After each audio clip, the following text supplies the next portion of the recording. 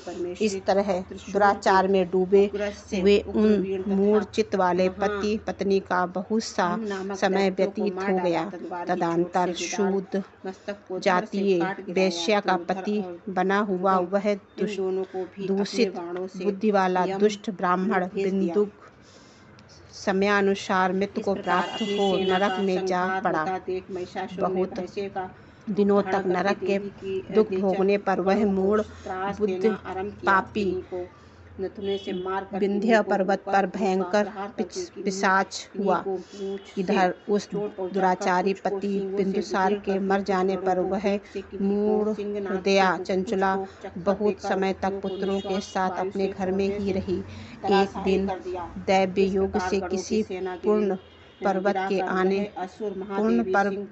आने पर वह स्त्री भाई बंधुओं के साथ गोकर्ण क्षेत्र में गई। तीर्थ यात्रियों के संग से उसने भी उस समय जाकर किसी तीर्थ में जल में स्नान किया। फिर वह साधारणतया देने के कारण पृथ्वी क्षुब्ध होकर फटने लगी। बंधुओं के साथ यत्र तत्र घूमने लगी। घूमती घूमती किसी देव मंदिर में गई। वहाँ उसने एक दैवज्ञ ब्राह्मण के मुख से भगवान शिव की परम पवित्र एवं कल्याणकारिणी उत्तम पौराणिक कथा सुनी। कथावाचक ब्राह्मण कह रहे थे कि जो स्त्रियां पर पुरुषों के साथ व्यभिचार उन्होंने पास फेंककर करती हैं वे मरने के बाद यमलोक में जाती हैं। तब यमराज के दूत उसकी योनि में प्रकट हो गया। तपे हुए लोहे का हर्ष करा डालते हैं। पौराणिक ब्राह्मणों के मुख से यह वैराग बढ़ाने वाली कथा सुनकर चंचला भय से व्याकुल हो वहां कांपने लगी। तब कथा समाप्त हुई और सुनने वाले सब लोग वहां से बाहर चले गए। तब वह भयभीत नारी एकांत में शिव पुराण की कथा बाँचने वाले उन ब्राह्मण देवता से बोली। चंचला ने कहा कि ब्राह्मण, मैं अपने धर्म को नहीं जानती थी, इसीलिए मेरे द्वारा बड़ा दुराचार हुआ है। स्वामी, मेरे ऊपर अनुपम कृपा करके आप मेरा उद्धार कीजिए। आज आपके वैराग रस से ओतप्रोत इस प्रवचन को सुनकर मुझे बड़ा भय लग रहा है।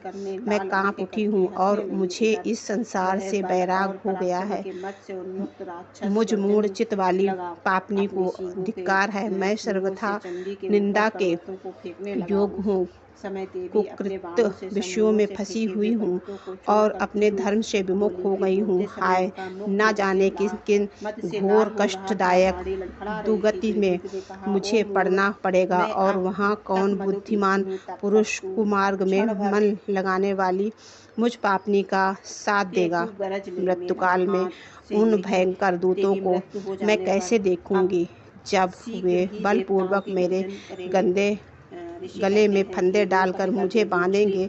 तब मैं कैसे धीरज धारण कर सकूंगी। नरक में सब मेरे शरीर के टुकड़े टुकड़े किए जाएंगे। उस समय विशेष दुख देने वाले उस महान यातना को मैं वहाँ कैसे सहूंगी। हाय, मैं मारी गई, मैं जल गई, मेरा हृदय विदीर्ण हो गया और मैं सब प्रकार से नष्ट हो गई, क्योंकि मैं हर तरह के पाप में डूबी रही। ब्राह्मण, आप तो हाहाकार करती हुई दैत्यों की सारी सेना भाग गई और संपूर्ण देवताओं अत्यंत प्रसन्न हो गए। मेरे गुरु, आप ही माता, आप ही पिता हैं। आपकी शरण में आई मुझे हुई मुझ दीन अबला का आप ही उद्धार कीजिए।